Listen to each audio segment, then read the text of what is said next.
ഇത് ലംഘിക്കാവുന്ന ഏറ്റവും ചെറിയ ചട്ടമാണ്. ഞാനൊരു അഭിപ്രായം പറഞ്ഞു, അത് പിന്നെ ഗവൺമെന്റിലെ ഒരു സംഗതി ഒരു പിന്നെ പ്രസിഡന്റിനെതിരായി പോയി. Okay, and of course I can be punished. The severest punishment can be to dismiss me from the service. I am saying please dismiss me. Then why should you be worried about it?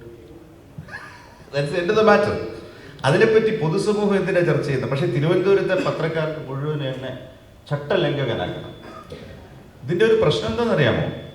ഞാൻ 28 വർഷം service പൂർത്തിയാക്കിയ ആളാണ്. എനിക്കിനി കേരളത്തിൽ ഈ സർവീസിൽ ഒരു promotion മാത്രമേ കിട്ടുള്ളൂ. ഞാൻ എപ്പോഴെങ്കിലും ഇതിനു മുമ്പ് സർക്കാരിനെ അങ്ങനെ വിമർശിച്ചിട്ട് പോഡ്കാസ്റ്റോ പത്രത്തിൽ എഴുതുകയോ ഇതിനു മുമ്പ് എപ്പോഴെങ്കിലും എനിക്ക് അങ്ങനെ ഒരു ചാർജ് വന്നതായിട്ട് കണ്ടിട്ടുണ്ടോ?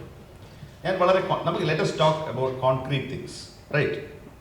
Let's talk. ഞങ്ങളൊക്കെ പോളിസി മേക്കിംഗ് റോൾസിലാണെന്നാണ് വെപ്പ്. And we should get in to the book leaving this ചട്ടം apart. That is the last issue.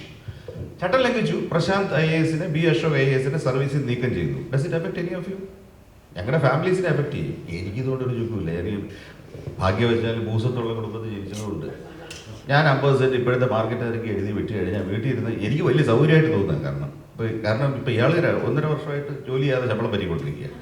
ഏതാണ്ട് 100% ശമ്പളമുണ്ട്. ഏറ്റവും വലിയ തമാശ എന്തെന്നറിയോ? ഇയാൾ IAS ജോയിൻ ചെയ്തപ്പോൾ ഇയാൾ റിപ്പോർട്ട് ചെയ്ത് എൻ്റെ അടുത്താണ്. ഞാനായിരുന്നു ഇങ്ങനെ ട്രെയിനിങ് ഡയറക്ടർ. ഇവിടെ പറഞ്ഞതുപോലെ അങ്ങേര് ആദ്യം സസ്പെൻഷൻ മേടിച്ചു. അത് എൻ്റെ വകുപ്പിൽ നിന്ന് തന്നെ. അപ്പോൾ എന്തായാലും തമാശ എന്നാലോചിച്ചാൽ അയാൾ ചെയ്തുകൊണ്ടിരുന്ന മുഴുവൻ ഫയലുകൾ, എൻ്റെ ഫയലുകൾ 40 ഏതാണ്ട് 120 അയാൾക്ക് ശമ്പളം വീട്ടിൽ കൊടുക്കും. എനിക്ക് 1 രൂപ പോലും മെച്ചവുമില്ല. അങ്ങനെ ചെയ്ത് വന്ന് ഇപ്പം എനിക്കത് ശിഷ്യനാൽ പ്രേരിതമായി ഞാൻ സസ്പെൻഷൻ മേടിച്ചു. എപ്പോഴാണ് എനിക്കൊരു സൗകര്യം വന്നത്. അപ്പോൾ രാവിലെ ഇപ്പം കഴിഞ്ഞ ദിവസം ഭാര്യ വീട്ടിലോട്ട് വന്ന് എന്നോട് എന്തോ പറയാൻ തുടങ്ങിയപ്പോൾ ഞാൻ പറഞ്ഞു എനിക്ക് തിരക്കാണെന്ന് ചോദിച്ചു. നമ്മൾ ഇപ്പോഴെന്തോന്ന് തിരക്ക് മനസ്സിലാക്കി തന്നില്ലേ? അതിലൊന്നും പെട്ടുപോയി എന്നുള്ളതാണ് ഞാൻ പറയുന്നത്. The public, my message is please stop worrying about our personal futures.